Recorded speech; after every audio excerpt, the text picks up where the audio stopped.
हमने डॉक्टर से बोला ऐसा है, उन्होंने बोला ऑपरेशन करना पड़ेगा। हमने कहा मेरे बिना सिवाय मेरा पेशेंट है, मेरे बिना अलाउ आप कुछ नहीं करेंगे। मैंने 4 बजे वीडियो कॉल किया, मैं बाहर से हरियाणा से वापस आ रहा था।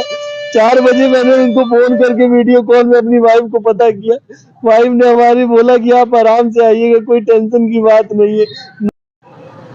गोरखपुर जिले के थाना सहजनवा के अंतर्गत आने वाला ग्राम गोहटा का ये मामला हमारे सामने आया है। हमारे साथ पीड़ित हैं। पता ये चला है कि इनकी पत्नी को कुछ तबीयत खराब था, प्रेगनेंसी का मामला था, इसी को लेकर के हॉस्पिटल में गई थी। तो आइए पूरा जानते हैं कि क्या बात हुआ था। क्या नाम है आपकी पत्नी का? रेशमा गिरी। क्या हुआ था? उनको प्रेगनेंसी थी, 9 महीना चल रहा, 9 महीना 2 दिन हो गए थे। आशा जो थी, क्या नाम है आशा का? आशा शीला देवी नाम है उनका। अच्छा, तो आशा आपके गांव की इनको हॉस्पिटल दिखाने ले गई थी? मेरे गांव की नहीं, मेरे ससुराल की। मेरी वाइफ मेरे ससुराल में थी। मेरे ससुराल से वो आशा दिखाने लेके गई थी सरकारी हॉस्पिटल में। वहां जाके इन्होंने, डॉक्टर ने देखा, डॉक्टर ने बोला कि ऐसा है 15 दिन इधर और 15 दिन उधर डिलीवरी होती रहती है, ऐसा टेंशन लेने की बात नहीं है, नॉर्मल डिलीवरी होगी। तो ये मेरी वाइफ बोली हमसे कि ऐसे ही बात है। हमने कहा ठीक है चलिए आओ। आशा ने कहा कि नहीं, यहाँ एक प्राइवेट भी है, वहां पे आप एक बार दिखा लीजिए, इन लोगों का भरोसा नहीं होता है, एक बार आप दिखा लीजिए। हमारी वाइफ चली गई वहां पे। वाइफ जाने के बाद हमने कहा डॉक्टर से मेरी बात कराओ। उन्होंने डॉक्टर से बात कराई मेरी, और जब डॉक्टर से हमने बात की तो डॉक्टर साहब ने बोला बहुत सीरियस कंडीशन है। हमने कहा ऐसा है, ये बताइए अगर सीरियस कंडीशन होता, उसके पेट में पेन होता और प्राइवेट पार्ट में पेन होता, उसका वो ऐसा कुछ नहीं हो रहा था। जो रमुआपुर से पीपीगंज तक वो पैदल चली आई, कोई एम्बुलेंस की सुविधा नहीं दी गई उसको। 9वां महीना 2 दिन चल रहा था, और वो वहां से वो प्राइवेट सरकारी हॉस्पिटल से वो प्राइवेट हॉस्पिटल ऑटो से गई। वहां के डॉक्टर कहते हैं सीरियस केस है, ऐसा कोई सीरियस केस नहीं था। डॉक्टर ने जब आपसे बात किया तो क्या ऐसा कुछ सीरियस था या कुछ वैसे अपने मनगढ़ंत बोल रहा था? ऐसा मनगढ़ंत बोल रहा था, क्योंकि परमानेंट मेरी वाइफ से बात हो रही थी। मैंने बोला कि ऐसा कोई है, कुछ है? उन्होंने बोला ऐसा कुछ नहीं है। हमने डॉक्टर से बोला ऐसा है, उन्होंने बोला ऑपरेशन करना पड़ेगा। हमने कहा मेरे बिना सिवाय मेरा पेशेंट है, मेरे बिना अलाउ आप कुछ नहीं करेंगे। उसने बोला कि ऑपरेशन करना पड़ेगा। हमने कहा नहीं करेंगे, मैं बाहर हूँ, मैं जब आ जाऊंगा तब मैं डिसीजन लूंगा। 1 बजे मेरी वाइफ गई, 2 बजे उसने ऑपरेशन कर दिया मेरी वाइफ का। नहीं, तो आपके वाइफ के साथ कोई ससुराल पक्ष का जिम्मेदार गार्जियन था?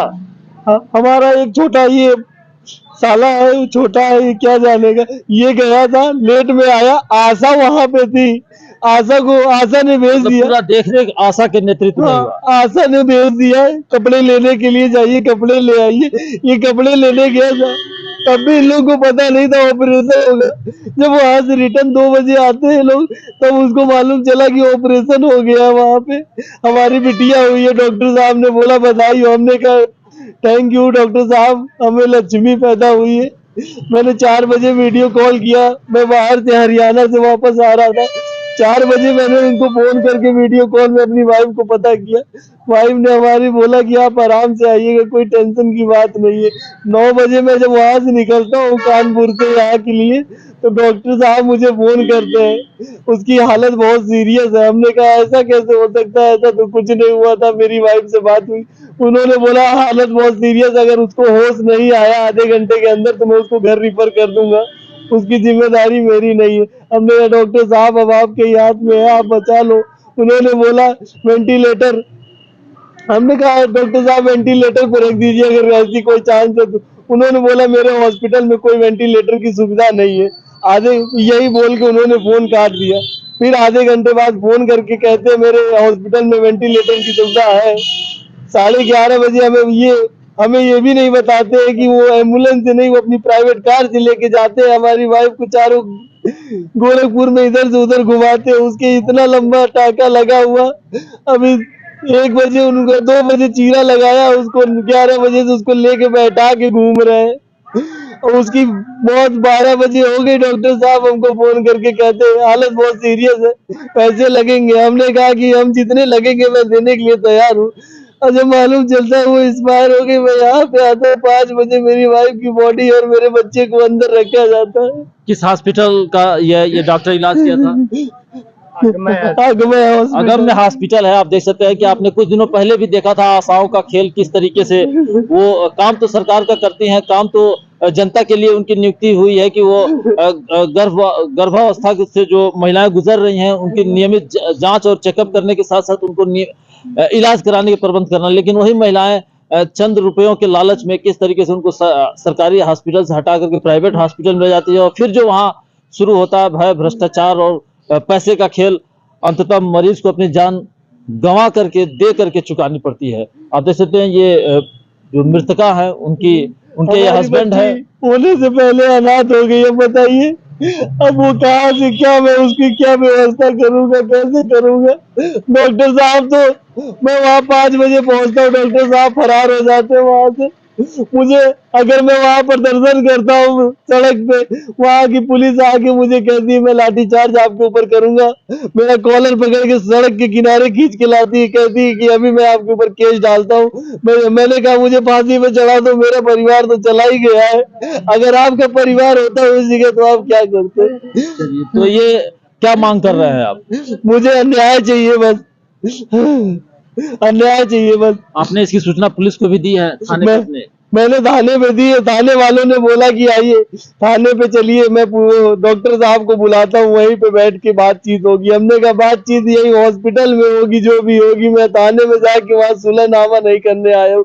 मेरी पेशेंट की जान चली गई है, मैं वहाँ सुलहनामा में क्यों करूँगा। क्या नाम है आपका? मेरा नाम सुमंत गिरी है। चलिए हमारे साथ हमारी बच्ची को अन्याय चाहिए और उसका मुआवजा भी चाहिए, क्योंकि अब वो इकलौती है और मैं इतना कमाने वाला नहीं जो मैं उसकी सेवा उतनी कर सकूं। आप देख सकते हैं कि ये एक पीड़ित जो है कि पति का दर्द है जो बता रहा है। ऐसे डॉक्टरों पे आखिर कब कार्रवाई होगी?